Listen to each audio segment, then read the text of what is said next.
Maandalizi yanaendelea vizuri na tunamshukuru Mwenyezi Mungu kwa kudra zake. Tuko katika mkoa wa Singida na kubwa lililotuleta ni mchezo wetu dhidi ya Dodoma Jiji.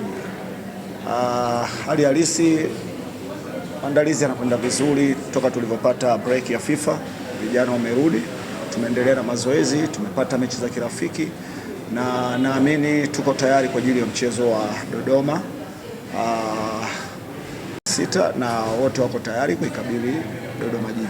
Mimi nadhani atmosphere ya Singida na Dodoma ni the same. Kwa wao ni uwanja ambaye wamechagua kuja kucheza, na naamini hata sisi tulikuwa tayari tunajua tutakuja kucheza Singida katika uwanja wa Airtel. Hata kama tusingecheza na Dodoma Jiji tungekuja kucheza na wenyeji wenye uwanja wao. Lakini mchezo wa Dodoma Jiji pamoja na Fountain Gate, tangu hizi timu zimezaliwa katika mkoa wa Dodoma haujawahi kuwa mchezo mwepesi. Kwa hiyo kiuhalisia mchezo utakuwa mgumu wa ushindani.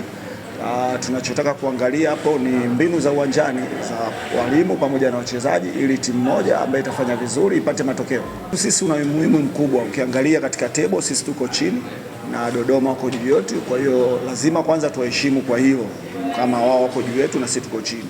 Lakini nikwambie, huu ni mchezo wa mpira wa miguu, ndio maana nimesema mwanzo tumekuja kushindana kuhakikisha tunaipambania Fountain Gate kupata pointi 3. Tuko Singida, lakini naamini kuna washabiki wetu wako nyuma wanakuja kutusapoti. Kwa hiyo kubwa, tumombe Mwenyezi Mungu kesho afikishe salama kwa ajili ya kutupa nguvu.